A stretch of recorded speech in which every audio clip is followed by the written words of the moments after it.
कर्मों का फल। एक बूढ़ी औरत की कहानी।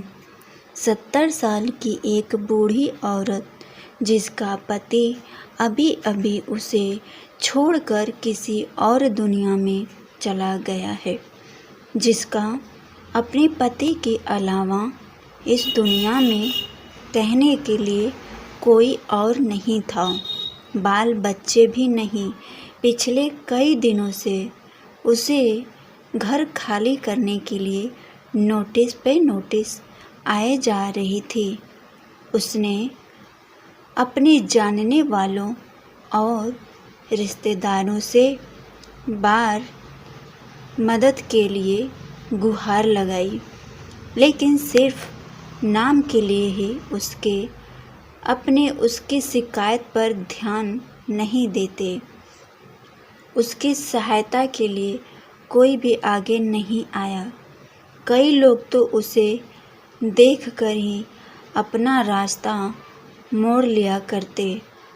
बेचारी करे भी तो क्या करे।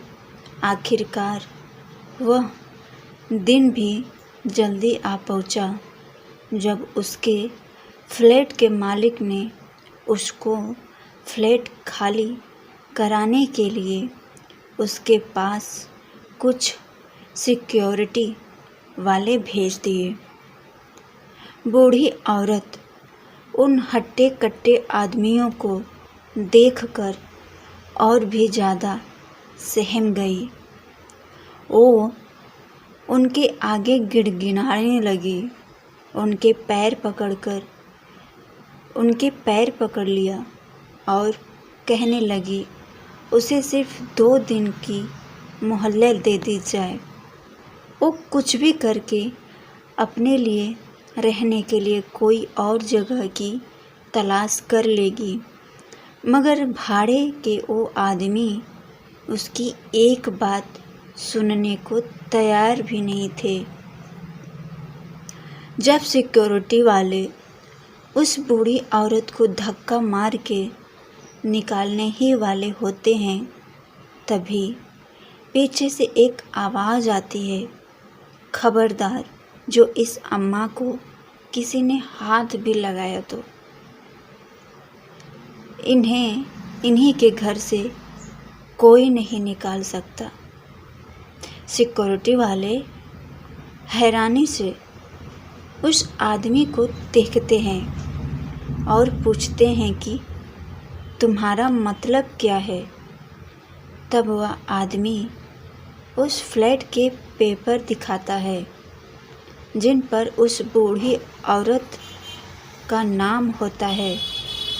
वह उन्हें तुरंत वहाँ से निकल जाने के लिए कहता है। पेपर देखकर वह सिक्योरिटी वाले वहाँ से निकल जाते हैं। यह सारी घटना बूढ़ी औरत बड़े अचंभे में देखती रहती है। सबके जाने के बाद बूढ़ी औरत उस आदमी से पूछती है कि बेटा, मैंने तुमको नहीं पहचाना, लेकिन मैं इतना ज़रूर कहूँगी कि तुम आज मेरी ज़िंदगी में भगवान की तरह आए हो। तब उस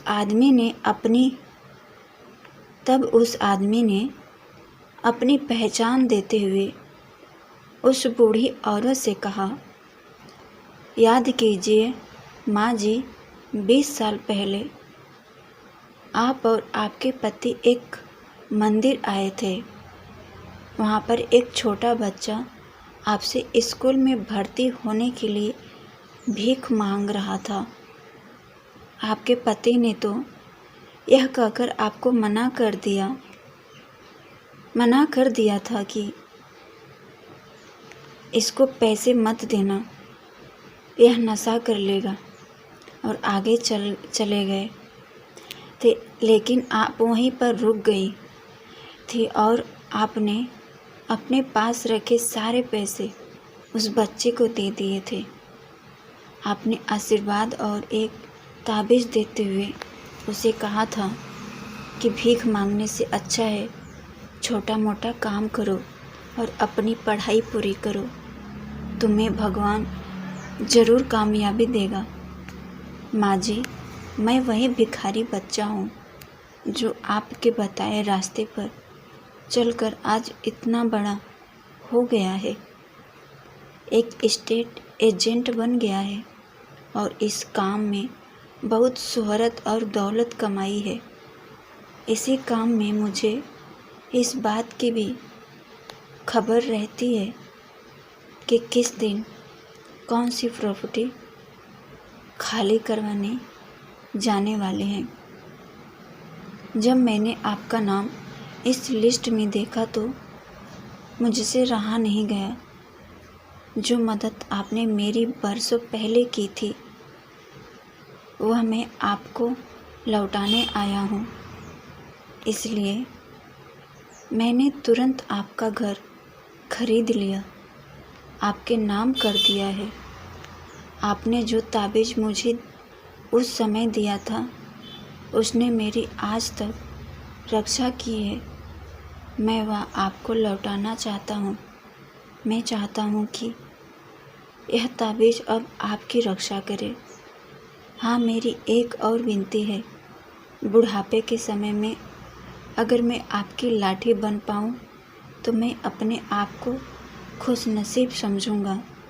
यानी कि अगर आप मेरे साथ रहोगी तो मुझे और अच्छा लगेगा।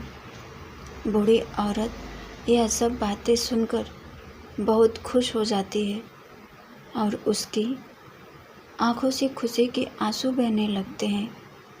दोस्तों, इसी को कहते हैं कर्मों का फल।